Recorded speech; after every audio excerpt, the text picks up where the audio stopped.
பார்த்தீங்கன்னா, இன்னைக்கு வந்து நம்ம வந்து வாழைக்கு வந்து இந்த காணு குத்தைக்கு வந்திருக்கோம். காணு எதுக்குன்னு பார்த்தீங்கன்னா, நம்ம வந்து தண்ணி வந்து மழை நேரத்தில வந்து பட்டத்தில நின்னுச்சுன்னு வைங்களேன், நமக்கு வந்து வேர் ஒழுங்கா வாழை வந்து போட்டுக்கிடாது. அதுக்கப்புறம் வந்து வாழை மேலேயும் எவ்வி வராது சீக்கிரமா. அதனால அந்த தண்ணிய வந்து எடுத்து விடைக்கு தான் இந்த கான் நம்ம தோண்டுறோம். இந்த வடிகால் வந்து என்னன்னா, நமக்கு வந்து ஒரு சிறந்ததா இப்போ அந்த நார்மல் பட்டத்த விட கீழ 1 அடி இல்லன்னா ஒரு 2 அடியாவது கீழ இறக்கிருவோம். அப்படிங்கும்போது பக்கத்துல உள்ள தண்ணி பூரா வடிஞ்சிரும். இதான் நம்மளோட சைட்டு பார்த்தீங்கன்னா, அந்த கான தான் தோண்டிட்டு இருந்தோம். இது நேத்து விட்ட மிச்சம். அப்புறம் இன்னைக்கு பார்த்தீங்கன்னா, ஃபுல்லா தோண்ட போறோம். இப்போ வந்து தண்ணிய எதுக்கு அடைச்சிருக்கோம்னா, வெளிய உள்ள தண்ணி உள்ள போயிறக்கூடாது. ஏன்னா நம்ம தோண்டும்போது பாரு தண்ணி நமக்கு மேல தெறிச்சுட்டே இருக்கும். பார்த்தீங்கன்னா, ஓரளவு தோண்டிட்டோம். அதுக்கு பார்த்தீங்கன்னா, இன்னும் கொஞ்சம் இன்னும் ஒரு பாதி அளவு வர இருக்குது. அதெல்லாம் தோண்டி முடிக்கணும். அப்புறம் பார்த்தீங்கன்னா, இந்த சைடுலாம் நேத்தே முடிச்சாச்சு நம்ம. அதுக்கு பார்த்தீங்கன்னா, இது வந்து முதல்ல வந்து கோடை நேரத்துலருந்து உள்ள வந்து சொட்டு நீர் போட்டிருந்தாங்க. சொட்டு நீர் போட்டுற அளவுக்கு தண்ணி இல்லாம இருந்தது. பார்த்தீங்கன்னா, சொட்டு நீர் பைப் பக்கத்துல கிடக்கும். பார்த்தீங்கன்னா, இது வந்து பார்த்தீங்கன்னா, உங்களுக்கு தெரியும் ஒரு முட்ட அளவுக்கு ஆழம் வச்சிருக்கேன். இந்த இதுதான் வாழையோட மட்டம். மட்டம் பார்த்தீங்கன்னா, நான் என்னோட முட்டுக்கு கீழ தான் அந்த இது இருக்குது. அந்த பள்ளம். ஏன்னா, இப்ப தண்ணி இதில வந்துட்டு தான் இருக்கும். ஏன்னா, பக்கத்துல ஓடி உள்ள பூரா உறிஞ்சு கீழ இழுத்துரும். இதுக்கு தான் நம்ம வந்து வடிகால் கட்டுறோம். ஆனா, அந்த பட்டத்த விட கீழ இருந்தா மட்டும் தான் தண்ணி வந்து உள்ள வடியும். மத்தபடி நம்ம வந்து கொஞ்சம் அதுக்கப்புறம் பார்த்தீங்கன்னா, எந்த சைடு நம்ம வந்து வடியிற பக்கம் வந்து கொஞ்சம் நல்ல பள்ளமா இருக்கணும். ஏன்னா வடிஞ்சு வெளிய போகணும். ஏன்னா அப்புறம் இந்த இடத்துல பள்ளமாயி நம்ம தோண்டுன இடம் பள்ளமாயி, தண்ணி வந்து எல்லாம் உள்ள வந்து கட்டிறக்கூடாது. அதனால கொஞ்சம் பார்த்து பண்ணணும். இதுதான் சொட்டு நீர் பைப் போட்டது. இது வந்து பைப்பு கிட்ட இருந்து கொஞ்சம் தோண்டும்போது பார்த்து தோண்டணும். பைப்ல வெட்டிட்டோம்னா அப்புறம் பைப் ஜாயிண்ட் அடிக்கலாம் இப்போ சொல்யூஷன் கப்ளர்லாம் வேணும். அதெல்லாம் நம்மள்ட்ட இப்போதைக்கு கிடையாது. அதனால நம்ம வந்து அத பண்ணக்கூடாது. பார்த்தே வெட்டணும். அப்புறம் பார்த்தீங்கன்னா, இதான் நமக்கு வந்து பட்டம் போட்ட இடம். பார்த்தீங்கன்னா, இந்த நம்ம மண் அள்ளி போட்ட பட்டம் மட்டும் கொஞ்சம் நல்லா பெரிய பட்டமா இருக்கும். ஏன்னா, பக்கத்துல உள்ள மண்ண பூரா நம்ம அதில தான் அள்ளி போடுவோம். ஃபர்ஸ்ட்டு உள்ள பட்டத்துல அள்ளி போடுவோம். அதுனா வரும். ஒண்ணும் பிரச்சனை இல்ல. அப்புறம் பார்த்தீங்கன்னா, இது இவ்வளதான் இது வந்து நம்ம வந்து தண்ணி வந்து வடிஞ்சுட்டே இருக்கணும். அப்படி இல்லன்னு பார்த்தீங்கன்னா, நமக்கு வந்து வாழைக்கு வேர் வராது. ஒழுங்கா உரம் பிடிக்காது. இப்போ நீங்களே ஒரு வீட்ல ஒரு செடி வைக்கிறோம்னா, நம்ம வந்து செடி தண்ணி தினமும் தினமும் ஊத்தலாம். ஆனா, அதுக்குன்னு இது எப்பவுமே ஊத்திட்டு அத கெட்டியே வச்சிருந்தோம்னா, எல்லா செடியுமே தண்ணியிலேயே வளர்ற செடி கிடையாது. இந்த வாழைக்கு வந்து தண்ணி அதிகமா நிக்கக்கூடாது. மண்ணு வந்து மழை நேரத்துல வந்து கொஞ்சம் ரொம்ப ஈரப்பதமா இருக்கும். அந்த நேரத்துல இருந்து வேர் போட்டுச்சுன்னா, வேர் வந்து இழுத்து போயிடாது. கொஞ்சம் மண்ணு காஞ்சு, கொஞ்சம் ஈரப்பதம் கம்மியா இருந்தா மட்டும் தான் நமக்கு வந்து வேர் வந்து சீக்கிரமா விரைஞ்சு போகும். அப்படின்னா உள்ள செடிக்கு பூரா களக்கொல்லி அடிச்சு நம்ம பட வச்சுருவோம். ஏன்னா, இந்த தண்ணிக்குள்ள வந்து வெட்டிட்டே இருந்தோம்னா, பட்டத்த பூரா உழப்பிருவோம் நம்ம. அதனால களக்கொல்லி அடிச்சு விட்டுருவாங்க. அதுக்கு பார்த்தீங்கன்னா, இதான் நம்ம கொத்துற சைட்டு. பார்த்தீங்கன்னா, நம்ம வந்து நல்ல மம்முட்டி தான் வச்சிருக்கோம். நல்ல மம்முட்டி இல்லன்னா அதெல்லாம் ஒண்ணும் செய்ய முடியாது. ஏன்னா, மம்பட்டிலேருந்து வாவர விழணும். அந்த வாவரன்னா என்னன்னா, நம்ம ஒரு வெட்டிட்டு, அந்த மம்பட்டி வந்து அள்ளி தூக்கி எறிவோம் மம்பட்டியிலேருந்து. அந்த மம்பட்டியிலேருந்து விழது வந்து விழவே செய்யாது. அதனால தான் நம்ம வந்து கொஞ்சம் மம்முட்டி நல்ல மம்முட்டியா வச்சிருக்கணும். நல்ல மம்முட்டி இல்லன்னு பார்த்தீங்கன்னா, வாவரே விழாது. இப்ப பார்த்தீங்கன்னா, நம்ம வந்து கொத்தலாம் பாருங்க. அப்புறம் வந்து நம்ம சேனலுக்கு புதுசா இருந்தீங்கன்னா, நம்ம வீடியோ சப்ஸ்கிரைப் பண்ணிக்கோங்க. லைக் பண்ணிக்கோங்க. அப்புறம் பார்த்தீங்கன்னா, கமெண்ட்ல உங்க கருத்த சொல்லுங்க. அப்புறம் பாருங்க பார்த்துட்டே இருங்க. நம்ம எப்படி வெட்டுறோம்னு மட்டும் பாருங்க. அப்புறம் வெட்டும்போது பார்த்தீங்கன்னா, இதெல்லாம் முதுகு வலி ரொம்ப இருக்கும். இது பார்த்தீங்கன்னா, காலையில 6 மணிக்கு ஆரம்பிச்சோம். கரெக்ட்டா 6 மணி. 6 மணிக்கு ஆரம்பிச்சு நமக்கு வந்து 12 மணி, 12:30 1 மணி ஆயிரும். நமக்கு ஒரு மெக்கெட் சம்பளம் தான் குடுக்குற மாட்டும், நம்ம குடுத்த அளவு மட்டும் வெட்டிட்டு போயிட்டே இருக்க வேண்டியது தான். அப்புறம் பார்த்தீங்கன்னா, இந்த மம்பட்டி வந்து நல்ல மம்பட்டியா வச்சிருக்கணும். அப்புறம் மம்பட்டி இல்லன்னா ஒண்ணும் செய்ய முடியாது. மம்பட்டி வந்து ஒரு ரூ. 1000 கிட்ட வந்துரும் இந்த மம்பட்டி. அப்புறம் பார்த்தீங்கன்னா, இந்த மம்பட்டி வந்து ஒரு மம்பட்டி ஃபுல்லா கொத்திட்டு தூக்குறதுக்கே கொஞ்சம் கஷ்டமா இருக்கும். அப்புறம் பார்த்தீங்கன்னா, இந்த மம்பட்டிய பார்த்தாலே தெரியும் உங்களுக்கு பின்னாடி எப்படி மண்ணு ஒட்டியிருக்குன்னு. இப்படி மண் ஒட்டியிருந்தாலே மம்பட்டி ஓரளவு வெயிட் ஏத்திரும். அப்புறம் நம்ம கை பிடிச்சிருக்க கண பார்த்தீங்கன்னா, அந்த கண வந்து மரக்கட்டை. அப்படி மரக்கட்டை இல்லாம இரும்புல போட்டோம்னா, அந்த கணையும் ஆல்ரெடி வெயிட்டா இருக்கும். மம்பட்டியும் வெயிட் அந்த மண்ணையும் தூக்கணும்னா தூக்க முடியாது. அதுக்கு கொஞ்சம் நமக்கு வந்து திறமை நெறையா வேணும். இது பார்த்தீங்கன்னா, நம்ம வந்து மரக்கட்டை தான் போட்டிருக்கோம். அதனால கொஞ்சம் வெயிட் இருக்காது. அப்புறம் பார்த்தீங்கன்னா, அந்த மண் வந்து ஒட்டுன உடனே களிமண்ணுன ஈரமா வேற இருக்குதா, உடனே மம்பட்டியில இரும்புல ஒட்டிடும். பார்த்தீங்கன்னா, உங்களுக்கே தெரியும். நான் வெட்டும்போது பாருங்க. நண்பர்களே பார்த்தீங்கன்னா, அதுக்கப்புறம் நம்ம வந்து வாழைக்கு வந்து எத்தன வெட்டு வெட்டணும்னு பார்த்தீங்கன்னா, முதல்ல வந்து எத்தன வெட்டுனாலும் நம்ம வெட்டலாம். பார்த்தீங்கன்னா, முதல்ல கண்ணு போடும்போது ஒரு தடவ வந்து பாரு போடுற மாரி லைட்டா கண்ணுக்கு பக்கத்தில மண் அணைச்சு வைப்போம். ஏன்னா, தண்ணி பாய்க்கிறதுக்கு கஷ்டமா இருக்குன்னு சொல்லி. அதுக்கப்புறம் அது ஒரு வெட்டா, அதுக்கப்புறம் பார்த்தீங்கன்னா, புல் வளர்ந்ததுக்கப்புறம் இன்னொரு குத்து அந்த மண்ண அப்படியே ரிட்டர்ன் எடுத்து, கீழ உள்ள மண்ண மேலயும், மேல உள்ள மண்ண கீழயும் மண்டி வச்சு புல்லெல்லாம் கீழ முக்குறதுக்கு போடுவோம். அதிலயும் பார்த்தீங்கன்னா, நெறைய பேர் என்ன செய்வாங்கன்னா, களக்குழி மட்டும் அடிச்சுட்டு, பட்டம் அப்படியே கிடக்குதுன்னு சொல்லி எலச்சி மட்டும் போடுவாங்க. அதுவும் ஒண்ணு இருக்கு. அதுக்கப்புறம் பார்த்தீங்கன்னா, இன்னொரு இது நம்ம வந்து கொத்தோம்னா கொத்தலாம். நெறைய புல் இருந்துச்சுன்னா கொத்திரலாம். அதுக்கு பார்த்தீங்கன்னா, வாழை இதுக்கப்புறம் ஒசந்துட்டுனா, இதுக்கப்புறம் வந்து புல் வந்து உள்ள வளர விடாது. ஏன்னா கேட்டீங்கன்னா, இணல்ல வந்து எந்த ஒரு புல்லுமே தழுக்காது. அதனால நம்ம வந்து 2வது, 3வது கொத்துலாம் கொத்திக்க அவசியம் இருக்காது. 2வது கொத்து கண்டிப்பா கொத்தியே ஆகணும். அதுக்கப்புறம் 2வது கொத்துக்குமே சிலவங்க என்னன்னா, வேண்டாம் அப்படின்னு சொல்லி களக்குழியும் அடிக்க வாய்ப்பு இருக்கு. களக்குழி வந்து உடனே படுற களக்குழி இருக்கு. ஏன்னா களக்குழி அடிச்சிட்டோம்னா, அந்த புல்லு தழுக்காது. ஆனா வாழையில படாம அடிக்கணும். அப்புறம் வாழையில பட்டுச்சுனா வாழைக்கு பாதிப்பு இருக்கும். அப்புறம் பார்த்தீங்கன்னா, களக்குழி எப்படியும் மண்ணுல பட தான் செய்யும். அது பாதிப்பு தான். ஆனா ரொம்ப இந்த மழை நேரங்கிறவே தண்ணீல கரைஞ்சு போயிரும். அவ்வளோக்கெல்லாம் பாதிப்பு இருக்காது மண்ணுக்கு. அது பார்த்தீங்கன்னா, இந்த வாழை பார்த்தீங்கன்னா, இது வந்து நேந்திரங்கன்னு. நம்ம ஊர்ல வந்து ஏத்தம் வளம்போம்.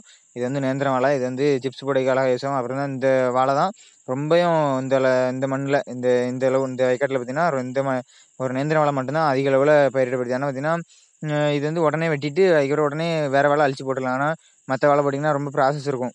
இப்போ ரசகசிலி வாழைலாம் போட்டோம்னா, கண்டிப்பா கொலைக்கு கம்பு குடுத்தே ஆகணும். அதுக்கு பார்த்தீங்கன்னா, இந்த நேந்திரம் வாழைக்கும் கண்டிப்பா கம்பு குடுத்தே ஆகணும். ஏன்னா, ஒரு காத்து சொழட்டி அடிச்சுனாலும் ஒண்ணும் செய்ய முடியாது. அதனால நம்ம கண்டிப்பா கம்பு குடுத்தே ஆகணும். அந்த கம்பு குடுக்கைக்கு நெறைய பேரு கம்பு குடுக்கைக்கு செலவா அப்படின்னு சொல்லிட்டு கொலை கட்டு போட்டுரும். கொலையில ஒரு கட்டு போட்டுட்டு பக்கத்துல உள்ள வாழையில எந்த சைடு கொலை இருக்கோ, அதுக்கு ஆப்போசிட் சைடுல இழுத்து கட்டிருவாங்க. அதுவும் ஒரு விதம் இருக்குது. அப்புறம் பார்த்தீங்கன்னா, இந்த நேந்திரம் வாழை வந்து நார்மல் வாழை மாரி தான். 10 மாசம் ஆகும் குலைச்சல் விடுறதுக்கு. இந்த குலை தள்ளிட்டு குலை தள்ளினதுக்கப்புறம் அது வந்து தண்ணி பற்றாக்குறை வந்து இப்போ நம்ம முதல்லயே போட்டதுனால, இந்த குலை வந்து விளையிற நேரத்தில நல்லா தண்ணி வசதி நமக்கு இருக்கும். இப்போ மழை நேரம் மட்டும் போட்டுட்டு, அதுக்கப்புறம் பார்த்தீங்கன்னா, அடுத்த வருஷம் நல்லா கரெக்ட்டா கோடையில வந்து இந்த வாழை வந்து மாட்டிக்கிடும். குலை வரக்கூடிய நேரத்தில தண்ணி இல்லாம போயிட்டு, குலைலாம் ஒண்ணும் விளையாது. நல்லா சத்து இல்லாம ஒண்ணும் செய்ய முடியாது. அதனால வந்து கரெக்ட்டான பருவத்தில போடணும். அந்த பருவம் மாறி போட்டாலும் நம்ம வந்து வாழை வந்து ஒண்ணுமே செய்ய முடியாது. அப்புறம் நாசமா போயிரும். அதனால போடக்கூடியது பார்த்து போடணும். அதுக்கப்புறம் நம்ம வந்து போடக்கூடிய உரம், கோழிச்சாணிலாம் போட்டோம்னா, கொஞ்சம் பார்த்து பத்திரமா போடணும். கோழிச்சாணி வந்து கிடைச்சு போச்சு அப்படின்னு சொல்லிட்டு அள்ளி போட்டுறக்கூடாது. அதெல்லாம் வாழையே போய் ஒ ஒ ஒழிச்சுப்புடும். அப்புறம் பார்த்தீங்கன்னா, யூரியா அதெல்லாம் போடுறது வந்து கொஞ்சம் யூரியா, காம்ப்ளெக்ஸ் நம்ம செயற்கை உரம் போடுறது வந்து ஒரு அளவு போட்டுக்கலாம்.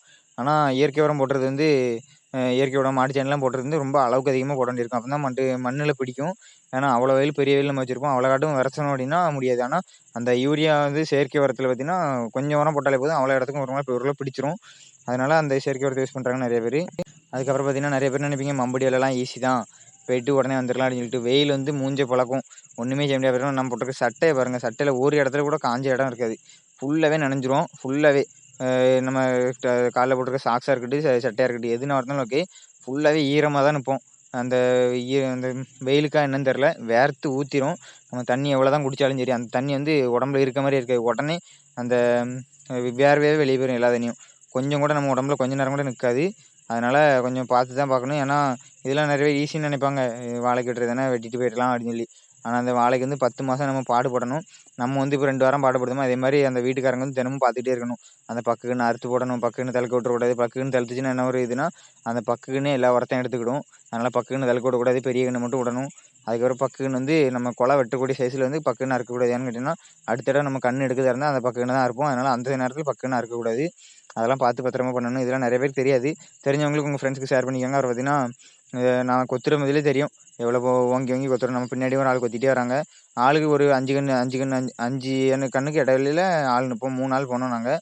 அந்த 5 கண்ணுக்கு இடையில நாங்க வெட்டி வெட்டி முடிச்சுட்டு போயிட்டே இருக்க வேண்டியது தான். இந்த தண்ணி வந்து ஒரு வாட்டமா ஓடணும். ஏதாவது ஒரு சைடு வந்து பள்ளமா இருக்கணும். இன்னொரு சைடு கொஞ்சம் மேடா இருக்கணும். அப்பதான் தண்ணி வடிஞ்சு வெளிய போகும். இது வந்து கீழ வடிகால் வந்து குளத்துல போய் ஜாயிண்ட் ஆயிரும். ஆனா நம்ம குளத்து வரைக்கும் வெட்ட மாட்டோம். நம்ம வயலோட வரப்பு வரைக்கும் வெட்டுவோம். அந்த வரப்பு வந்து கரெக்ட்டா அந்த வரப்புக்கு அப்புறம் வடிகால் இருக்கும். அது வந்து நார்மல் கான். எல்லாருக்கும் பொதுவான கான் இருக்கும். அந்த கான்ல போய் விட்டுருவோம். அந்த கான் வந்து குளத்துல போய் ஜாயிண்ட் ஆயிரும். நண்பர்களே பார்த்தீங்கன்னா, இந்த மாரி நம்ம மட்டும் கொத்த மாட்டோம். இதே மாரி எல்லார் வாழையும் நம்ம பக்கத்துல இந்த விவசாய ஒரு பூமி பார்த்தீங்கன்னா, ஒரு 20 ஏக்கர் கூடவே இருக்கும். நம்ம ஒரு குளம் இருக்குன்னா, அந்த குளத்துக்கு அப்புறம் பூராமே விவசாய நிலம் தான் இருக்கும். எல்லா இடத்துலயும் பார்த்தீங்கன்னா தெரியும். அந்த நிலத்தில பார்த்தீங்கன்னா, யாரெல்லாம் வாழை போட்டுருக்காங்களோ எல்லாருமே இப்படி வடிகால் தோண்டுவாங்க. மேக்ஸிமம் தோண்ட மாட்டாங்கிறவங்க யாருக்கெல்லாம் பார்த்தீங்கன்னா, மேட்டு வயல்ல இந்த குளத்து ஒட்டுல இருக்கக்கூடியவங்க அவங்கலாம் தோண்டிருவாங்க எப்படியும். ஒரு சிலவங்க திடீர்னு மேட்டுல ரொம்ப வாழ மே ரொம்ப மேடா இருக்கும் அந்த வயலு. அவங்க வந்து மோட்டர் அடிச்சு தான் தண்ணி பாய்க்கணும் அப்படிங்கிற நிலைமையில அவங்க வந்து கான் தோண்ட வேண்டாம். ஏன்னா, அங்க யாருக்குமே தண்ணி இருக்காது. அவங்களும் இதே மாரி தோண்டிட்டு பிறகு இருக்கிற தண்ணியும் வடிஞ்சிட்டு வாழை ஒண்ணுமே ஆகாம போயிறக்கூடாது. அதனால மேட்ல இருக்கவங்க தோண்ட மாட்டாங்க. பள்ளத்துல இருக்கவங்க இதெல்லாம் பள்ளத்து வயல் தான். இப்ப நம்ம வயலுக்கு பக்கத்து வயலு, இப்ப நம்மளோட ஒட்டின வயல் எல்லாருமே தோண்டியாச்சு. ஆனா நம்ம மட்டும் தோண்டாம இருக்கோம்னா, நம்மளும் தோண்டி அந்த கான்ல போய் விட்டோம்னா, அது வந்து குளத்துல போய் வடிஞ்சிரும். அதுக்கப்புறம் பார்த்தீங்கன்னா, இப்படி தோண்டுனா மட்டும் தான் அந்த வாழை வந்து முன்னேறி வரும். இப்போ தோண்டிட்டு 1 மாசம் கழிச்சு பார்த்தோம்னா, நல்லா எவ்வி வரும். அதுக்கப்புறம் பார்த்தீங்கன்னா, நம்ம தோண்டுறது வந்து ரொம்ப ஈஸின்னு நெனைப்போம். ஆனா பார்த்தீங்கன்னா, மம்பட்டில அந்த மண் வந்து விழாம இருக்கும். அது நமக்கு தான் தெரியும் அந்த கஷ்டம் என்னன்னு. பார்த்தீங்கன்னா, உங்க ஃப்ரெண்ட் யாரும் விவசாயம்லாம் ஈஸி தான். வாழைலாம் சும்மா தான் வருது அப்படின்னு சொல்லி பார்த்தீங்கன்னா, அவங்களுக்கு ஷேர் பண்ணி விடுங்க இந்த வீடியோவ. அதுக்கப்புறம் பார்த்தீங்கன்னா, நம்ம வாழைக்கா கடையில போய் சாப்பிடுவோம், வாங்குவோம். அது பார்த்தீங்கன்னா, உடனே வாங்கி ஒரு 2 நிமிஷத்துல வாங்கி சாப்பிடக்கூடிய விஷயத்துக்கு வந்து நம்ம வந்து ஒரு 10 மாசம் அந்த கொலை வரக்காண்டி நம்ம வந்து பாடுபடணும். பார்த்தீங்கன்னா, முதல்ல கண்ணு போடுறதுல ஒரு 10 ஆள் வேலைக்கு விடணும். அப்புறம் வந்து பட்டம் போடணும். அது வந்து பட்டம் போடும்போது அதுக்கு ஆள் கூப்பிடணும். அதுக்கு பார்த்தீங்கன்னா, அந்த பட்டம் போட்டதுக்கப்புறம் பட்டம் கொத்தணும். 2வது ரிட்டர்ன் கொத்தணும். அதுக்கப்புறம் பார்த்தீங்கன்னா, இதே மாரி கான் தோண்டணும். இதே மாரி நிறையா 10 மாசம் இதில வேலை நடந்துகிட்டே இருக்கும். அப்புறம் பார்த்தீங்கன்னா, இந்த வளர்ந்ததுக்கப்புறம் பட்டம்லாம் 2 கொத்துனதுக்கப்புறம் பக்கு கன்று அறுக்கணும். இந்த பக்கு கன்றுலாம் அறுத்து விட்டா தான் நம்ம வந்து கன்று வீரியமா தழுக்கும். அப்படி இல்லைன்னா பக்கு கன்று மட்டும் தான் இருக்கக்கூடிய உரத்த பூரா எடுத்து தழுக்கும். அதனால் வந்து இந்த பக்கு கன்று அறுக்கணும். அதுக்கப்புறம் பார்த்தீங்கன்னா, தடை கட்டணும். இந்த குலைக்கு கம்பு கொடுக்கணும். நிறைய ப்ராசஸ் இருக்குது. அந்த ப்ராசஸ்லாம் முடிச்சு தான் நமக்கு வந்து கடைக்கு பழமா வருது. அதே மாரி நண்பர்களே பார்த்தீங்கன்னா, நெறைய வாழைக்கு கம்பு குடுக்க தேவையில்ல. ஆனா இந்த மாரி நேந்திரம் வாழை, ரசகசிலி வாழை, நாட்டு வாழைக்கெல்லாம் கம்பு குடுத்தே ஆகணும். ஏன்னா, இந்த ஒரு காத்து லைட்டா சுத்தி அடிச்சுனாலும் சரி, இந்த வாழ வந்து தாக்கு பிடிக்காது. அப்புறம் வாழையும் தாக்கு பிடிக்காது. ஒரு சின்ன காத்து அடிச்சாலும் சரி, இந்த வாழ வந்து தாக்கு பிடிக்காது. ஏன்னா வந்து வாழ வந்து ஒல்லியா நீளமா போகும். மத்தபடி பார்த்தீங்கன்னா, மத்த கோழிக்கூடு வாழ அதெல்லாம் பார்த்தீங்கன்னா, நமக்கு வந்து அண்டி நல்லா மூடே பெரிய மூடா போகும். அது சரிஞ்சு விழக்கே ரொம்ப ஒரு நம்ம இழுத்து சரிச்சாலுமே சரியறக்கு வாய்ப்பில்ல. அதனால அந்த குலையெல்லாம் அது அழகா தாங்கிரும். ஆனா இந்த நேந்திர வாழைகள் அப்படி இல்ல. அதனால இந்த வாழைகள் கொஞ்சம் கம்புலாம் கண்டிப்பா குடுத்தாகணும். ஒரு கம்புலாம் கிலோ கணக்குலயும் வாங்கலாம். நம்ம மலவரி கம்பு வந்து கிலோ கணக்குல வாங்கலாம். சவுக்கு கம்பு குடுப்பாங்க. அதுக்கு பார்த்தீங்கன்னா யூக்கலிப்டஸ் கம்பு. இந்த 2ல ஏதாவது ஒண்ணு. அப்புறம் நெறைய பேர் இது மாத்து விதமா வந்து என்ன பண்ணாங்க, கயிறு கட்டுறாங்க. அந்த கொலையில கயிற கட்டி இந்த இன்னொரு வலையில பக்கத்துல ஆப்போசிட் சைடுல உள்ள கட்டியதுல கட்டியிருந்தாங்க. அப்புறம் ஒரு முக்கியமான விஷயம் என்னன்னா, இது வந்து நம்ம வயல் கிடையாது. இது வந்து நம்ம வேலைக்கு வந்த இடம்.